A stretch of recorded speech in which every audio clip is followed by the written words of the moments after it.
So hello everyone, how are you all? I hope you all are good.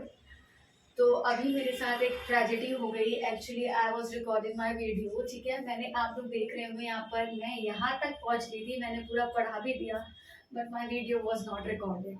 तो मुझे double मेहनत करनी पड़ रही है आप लोगों के लिए. ज़्यादा से ज़्यादा लाइक करिएगा. अच्छा चलिए, कोई नहीं, सो ओके. तो हम स्टार्ट करते हैं अपना business services. Business services is a new chapter. ठीक है, फॉर्म्स ऑफ बिजनेस ऑर्गेनाइजेशन हम लोगों ने कंप्लीट कर लिया था अपना. ठीक है, so today we are going to start a new chapter business services. देखिए, बिजनेस सर्विसेज बेसिकली होता क्या है. You can see business services. Business services is made up by two words. ठीक है, कौन से? बिजनेस और सर्विस, दो सर्विसेज. ठीक है, दो वर्ड से मिलकर बना हुआ है. जो कि बिजनेस का मैं ऑलरेडी आपको मतलब समझा चुकी हूँ, जो कि बिजनेस मतलब कि गुड्स की डीलिंग होती है ऑन अ रेगुलर बेस. ठीक है, on a regular basis with the aim of profit, उसको हम बिजनेस बोलते हैं. But what are services? Services क्या होती हैं? ठीक है, सर्विसेज होती है जो कि जैसे कि जो पर्सनल, मैं एक तरह की आपको सर्विसेज बता रही हूँ. जैसे कि घर में कोई मेहमान आया, ठीक है, अब हमने उसको चाय दी, तो ये क्या होगा, इसके लिए हम क्या पे करते हैं कि नहीं, अब हमने आपको चाय पिलाई तो आप हमें अमाउंट दे दो. ऐसा तो नहीं करते हैं ना. हाँ, वो बात अलग है, जब घर से मेहमान जाते हैं उसके बाद जो पैसे देकर जाते हैं वो that is a different thing. ठीक है, लेकिन हम चाय पिलाने के पैसे तो नहीं लेते उनसे. तो वो क्या हो गई, पर्सनल सर्विसेज. बट जो बिजनेस की services those are economic services. ठीक है, इकोनॉमिक सर्विसेज मीन्स जो कि क्या होती है, with the aim of profit होती है, जो जिसका मेन एम क्या होता है, प्रॉफिट अर्न करना. तो बिजनेस सर्विसेज का बेसिकली मतलब होता है कि वो सर्विसेज जो बिजनेस को चलाने में हेल्प करती हैं, उसको हम क्या बोलते हैं, बिजनेस सर्विसेज. उसको और डिटेल में पढ़ते हैं. देखिए, services are economic activities. Economic activities मैंने बता दिया अभी कि जो कि क्या हो, वो सर्विसेज जो प्रॉफिट अर्न करने के लिए होती हैं. ठीक है, जो बिजनेस को चलाने में हेल्प करती हैं. Which are intangible. Intangible means which we can not see और टच. ठीक है, जो मैंने चाय पिलाई थी, क्या हम उनको वो सर्विस क्या हम देख पा रहे हैं, वो सर्विस क्या हम टच कर पा रहे हैं. Only we can feel. ठीक है, वो रिश्तेदार हमारे पास फील कर पाएंगे कि हाँ, लड़की ने हमें चाय पिला दी. ठीक है, लेकिन वो हम टच और क्या करेंगे, उसको सी नहीं कर पाएंगे. ठीक है, वी कांट सी.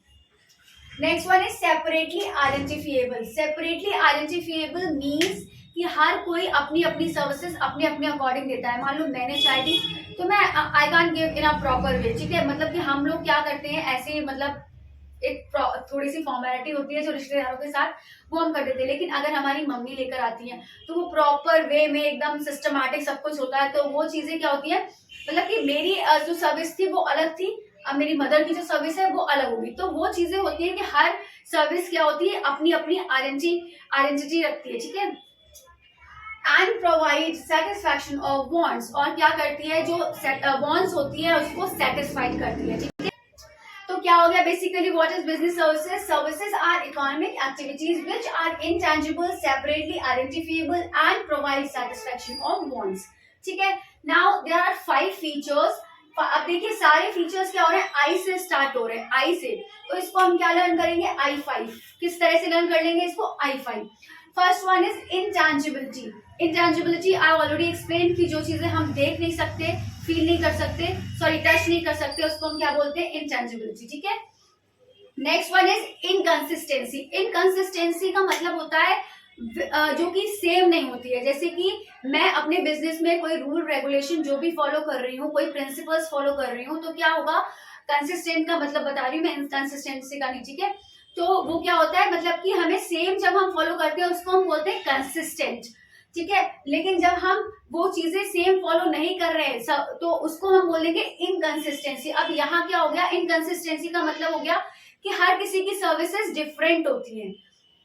ठीक है, all services are not same. सारे लोग क्या करते हैं, एक तरह की सर्विसेज प्रोवाइड नहीं कर सकते, सबकी सर्विसेज डिफरेंट डिफरेंट तरीके की होती है. ठीक है, नेक्स्ट वन इज इंसेपरेबिलिटी. इंसेपरेबिलिटी मीन्स उसका भी यही सेम हो जाता है इनकंसिस्टेंसी की तरह की. हर किसी की सर्विसेज क्या होती है, सेपरेट होती है, हर किसी का वे अलग होता है. Next one is inventory. अब इन्वेंट्री देखिए क्या होता है, स्टॉक. इन्वेंट्री को हम स्टॉक भी बोलते हैं. इन्वेंट्री से मतलब यहाँ पर क्या है कि जैसे कि हम जो हमारा गुड्स हमने परचेज किए हैं तो वो हम एक स्टॉक मेंटेन करके रख सकते हैं. लेकिन क्या हम अपनी सर्विसेज को स्टॉक भी रख सकते हैं, हम अपनी सर्विसेज को स्टॉक में नहीं रख सकते, ठीक है, वो तो on a particular period of time, ठीक है, on the spot we are giving services, so we can't stock, we can't maintain inventory, ठीक है। Next one is involvement. Involvement का मतलब हो गया, अब मान लीजिए जैसे कि मुझे फीवर आया हूँ, अब मुझे फीवर आया, मैं अपनी सिस्टर से कहूँ नहीं जा तू देखा, डॉक्टर को दिखा और वो दवाई दे देंगे और मैं ठीक हो जाऊंगी, ऐसा कभी होता है? नहीं होता है ना। तो इन्वॉल्वमेंट बहुत जरूरी है, जिस इंसान को सर्विस चाहिए, ठीक है, तो उसका इन्वॉल्वमेंट बहुत जरूरी है। अब मैं बीमार हूं तो मुझे ही जाना पड़ेगा डॉक्टर के पास, ये नहीं कि मैं अपने सिस्टर को भेज दूं और मैं ठीक हो जाऊं। Fine, so these all are the 5 features, I hope you all understand. अब देखिए कितने तरह की सर्विसेज होती हैं, types of services. Services are of 3 types, business, social, personal. अब बिजनेस सर्विसेज के भी कुछ टाइप्स हैं, ठीक है। बिजनेस सर्विसेज क्या होती है? जो कि सर्विसेज को चलाने, जो कि बिजनेस को चलाने में हेल्प करती है। आई ऑलरेडी एक्सप्लेन्ड, अभी मैं इसको डिटेल में समझाऊंगी। Next one is social. Social services क्या होती है? जो समाज के वेलफेयर के लिए होती है, ठीक है, सोसाइटी के वेलफेयर के लिए होती है। जैसे कि मान लो मेरी एक शॉप है, मेरी शॉप पर एक प्यासा इंसान आया, मेरी पानी की बॉटल्स जो होती है ना, बिस्लरी वगैरह जो बॉटल्स होती है, उसकी शॉप है। अब कोई प्यासा इंसान आ रहा है, उसको क्या मतलब कि जैसे कि वो नहीं कि हाँ इसके पास पैसे भी हैं और वो दे नहीं रहा है, वो चीज अलग है। कोई गरीब इंसान आ रहा है, उसको प्यास लग रही है, उसके पास अमाउंट नहीं है, पैसे नहीं है, तो मैंने उसको ऐसे ही पानी थोड़ा सा दे दिया पीने को। अब वो सर्विस क्या हो गई? That service is for the welfare of society, ठीक है, मैंने किसी के वेलफेयर के लिए वो सर्विस दी है, तो उसको हम बोलते हैं सोशल सर्विस, ठीक है। Next one is personal services. अब पर्सनल सर्विसेज कौन सी होती है? जैसे कि हम लोग कुछ चीज परचेज करते हैं, मान लो मैंने रेफ्रिजरेटर लिया, ठीक है, फ्रिज लिया, अब उसमें मुझे कोई प्रॉब्लम हो गई, उस फ्रिज में कोई प्रॉब्लम हो गई, तो वहां से वो लोग आते हैं हमें क्या उसमें चेक करने, पर्सनल सर्विस दे रहे हैं, घर पे आते हैं। आप लोगों ने कभी कोई सामान परचेज किया होगा, तो अगर आपके न्यू है, गारंटी में है, अगर वारंटी में है अगर, तो क्या होता है, वो लोग आपको पर्सनल सर्विसेज देते हैं, तो उसको हम बोलते हैं पर्सनल सर्विसेज, ठीक है। These 3 kind of services we have, business, social and personal. अब देखिए बिजनेस को हम डिटेल में पढ़ेंगे। Types of business services. Business services के टाइप्स कौन कौन से होते हैं? Banking, insurance, communication, transportation and warehouse. थोड़ा थोड़ा सा मतलब आप सबको पता होगा इसका, क्योंकि पीछे ये वर्ड्स आ चुके हैं, बट अब पूरा डिटेल में, ये पूरा चैप्टर बेसिकली इन 5 चीजों पर ही है, ठीक है। बैंकिंग क्या होती है? बैंकिंग मतलब कि जब बिजनेस को फाइनेंस वगैरह की जरूरत होती है, तो कौन हेल्प करता है? बैंकिंग। तो बैंकिंग क्या करती है? सर्विसेज प्रोवाइड करती है कि लोन्स ले सकते हो आप, क्रेडिट पे मतलब अमाउंट ले सकते हो, तो क्या करती है? बैंकिंग फाइनेंस की सर्विसेज देती है हमें। इंश्योरेंस, अब मान लो हमारे गुड्स हैं, हमारे गुड्स ट्रांसपोर्ट भी होते हैं, एक्सपोर्ट भी होते हैं, इम्पोर्ट भी होते हैं, तो जब वो गुड्स इम्पोर्ट एक्सपोर्ट होते हैं, तो बीच में जो रिस्क होता है, गुड्स खराब ना हो जाए, कहीं डूब ना जाए शिप, ओके, तो वो जो रिस्क मतलब कि बचाने के लिए उसको क्या करते हैं? इंश्योरेंस कराया जाता है गुड्स का, तो इंश्योरेंस, ये हमें इंश्योरेंस प्रोवाइड करता है दिस सर्विसेज, ठीक है। एंड कम्युनिकेशन, कम्युनिकेशन का मतलब होता है to convey message from one to another. अब मैसेजेस कन्वे करने के लिए कम्युनिकेशन आपस में क्या करते हैं? सर्विसेज प्रोवाइड करते हैं, कम्युनिकेशन सर्विस भी प्रोवाइड करता है ये, ठीक है।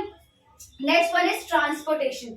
ट्रांसपोर्टेशन क्या होता है आपको मैं ऑलरेडी बता चुकी हूँ कि वही जो गुड्स इधर से उधर अपने आप तो नहीं जा सकते।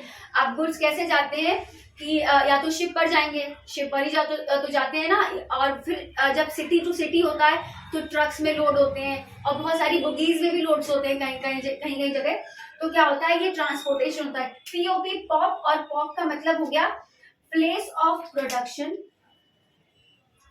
place of production to place of consumption।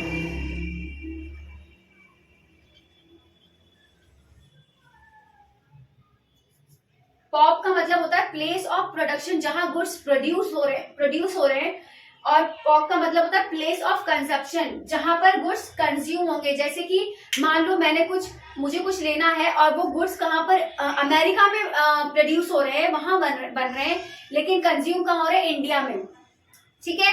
तो क्या हुआ? प्लेस ऑफ प्रोडक्शन से लेकर प्लेस ऑफ कंजप्शन तक पहुंचाने का काम कौन करता है? Transportation. Next one is warehouse. Warehouse मैंने आपको बताया था कि जो गुड्स बनते हैं एक बल्क में बनते हैं तो उसको स्टॉक करने के लिए किसका यूज होता है, वेयर हाउस का यूज होता है।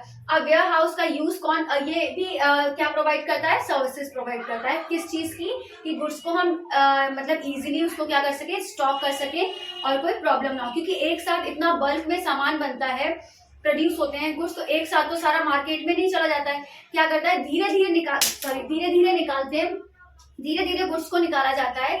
आपने देखा होगा कि जब सामान महंगा हो जाता है तो क्या होता है कि कम मिलने लगता है हमें, ठीक है। कोई चीज, मान लो धनिया का एग्जांपल लेते हैं हम, जब धनिया क्या होता है, महंगा हो जाता है तो इतना सा मिलता है 5 रुपए में, आपने देखा होगा, ठीक है। तो वो क्या करता है, धनिया लेके हम स्टॉक नहीं कर सकते। I am just giving an example. Goods हम स्टॉक कर सकते हैं, जैसे कि आलू होता है, पोटैटो, तो ये वेयर हाउस में वहां पर क्या होते हैं, स्टॉक बहुत सारे मतलब पोटैटोस क्या होते हैं, स्टॉक करके रखते हैं और जब मार्केट में निकालते हैं ये लोग उसके बाद आते हैं, ठीक है। तो ये हो गए हमारे टाइप्स ऑफ बिजनेस सर्विसेज। अभी मैंने एक शॉर्ट में आपको बताया है, इस पूरे चैप्टर में हमें यही पढ़ना है, तो आगे one by one I will explain in full detail, ठीक है। Now bank, what is bank? Bank तो आप सबको पता होगा, but still see, an institution which performs the functions of accepting deposits। Accepting deposits मतलब कि जब हमारे पास अमाउंट होता है, मान लो मुझे सैलरी मिली, अब मुझे डिपॉजिट करना है तो मैं कहाँ करूंगी, बैंक में ही तो करूंगी, वरना तो मैं सब उड़ा दूंगी। अगर मैं अपने पास रखूंगी तो मैं कहाँ करूंगी, बैंक में डिपॉजिट करूंगी। तो बैंक फैसिलिटी प्रोवाइड करता है हमें कि हम डिपॉजिट्स रख सकते हैं। ग्रांटिंग लोन्स, बैंक से हम लोन ले सकते हैं। मुझे घर बनवाना है, अब मुझे एक घर बनवाना है तो मैं क्या करूंगी, इतना पैसा मेरे पास नहीं कि मैं एक साथ सारा पे कर सकूं, मैं बैंक से थोड़ा सा लोन लूंगी और क्या करूंगी, मैं अपना घर बनाना स्टार्ट कर दूंगी, ठीक है। Next, and making investment. And making investment मतलब कि इन्वेस्टमेंट भी करते हैं, इन्वेस्ट भी करते हैं, ओके। और बिजनेस में तो इन्वेस्टमेंट चलता ही रहता है। With the main M of earning profits, with the main M of earning profits. अब बैंक इन्वेस्ट कैसे करता है, आपको पता है, इसमें बोला है कि इन्वेस्ट भी करता है। कैसे करता है, अब मान लो जो हम लोन लेते हैं, क्या वो बैंक हमें ऐसे ही पैसा उठा के थोड़ी दे देता है। हमने जो डिपॉजिट किया है, जो अमाउंट हम डिपॉजिट करते हैं, और हम ही नहीं कितने सारे लोग अमाउंट डिपॉजिट करते हैं, बैंक उसको कभी भी पूरा अमाउंट बैंक में नहीं रखता है। वो क्या करता है, उसको जैसे कि जो लोन लेने आते हैं वो इसीलिए लोन प्रोवाइड करते हैं, उसको वो दे देते हैं और उस पर जो इंटरेस्ट चार्ज करते हैं उससे वो क्या कर रहे हैं, प्रॉफिट अर्न कर रहे हैं, ठीक है। उससे वो प्रॉफिट अर्न कर रहे हैं। कभी भी आपको बैंक में सारा अमाउंट आपका बैंक में नहीं रहता है, ठीक है। उसका क्या चलता रहता है, प्रोसेस चलता रहता है। एक बैंक पागल तो नहीं है कि आपका अमाउंट ले रही है, आपको जो लोन दे रही है उससे फायदा कमा रही है ना, इसीलिए तो वो आपको इतनी सारी फैसिलिटीज प्रोवाइड कर रही है, ऐसे तो नहीं कर रही है। तो यही सारी चीजें हैं कि an institution which performs the functions of accepting deposits, granting loans and making investments with the main M of earning profits, okay. Now types of banks. Banks कितने टाइप्स की होती हैं? First one is commercial bank. Commercial bank मतलब कि क्या होती है, वही जो हमें फाइनेंस वगैरह प्रोवाइड करती है, लोन्स प्रोवाइड करती है। अब इसके दो तरह की होती है, ये प्राइवेट एंड पब्लिक। आपने देखा होगा बहुत सारी पब्लिक बैंक्स होती है, जैसे कि एसबीआई हो गई। प्राइवेट बैंक्स होती है जैसे कि एचडीएफसी हो गई। तो ये सारी क्या हो गई, कॉमर्शियल बैंक्स होती है। Next one is cooperative banks. Cooperative banks क्या होती है, जो कोऑपरेटिव सोसाइटीज के वेलफेयर के लिए बनती है, उनको हम क्या बोलते हैं, cooperative banks. Next one is central bank. अब सेंट्रल क्या होता है, सेंट्रल बैंक कौन सी होती है हमारी, रिजर्व बैंक ऑफ इंडिया। तो ये एक ही बैंक होती है, RBI, this is central bank, ठीक है। Next one is specialised bank. Specialised bank वो होती है जो किसी स्पेशल पर्पस के लिए बनी होती है, उसको हम बोलते हैं specialised bank. So this is the introductory class, ठीक है। Only this introduction I have given in this video, but in next video I'll explain one by one each and everything with full explanation. I hope थोड़ा बहुत तो आपको इसमें समझ में आ ही गया होगा। आगे हम इसके मेरिट्स, डिमेरिट्स, फीचर्स एक एक करके सब कुछ पढ़ेंगे, क्योंकि पूरे चैप्टर में हमें यही 5 चीजें पढ़नी है, इसी के ऊपर बेसिकली ये चैप्टर है। Fine, so this is all about today. I hope you all understand my video. If you have any problem, then you can make a comment, okay. And if you like my video, then kindly do like, share, comment and subscribe my channel. So till then, bye bye, take care, have a good day and take a screenshot.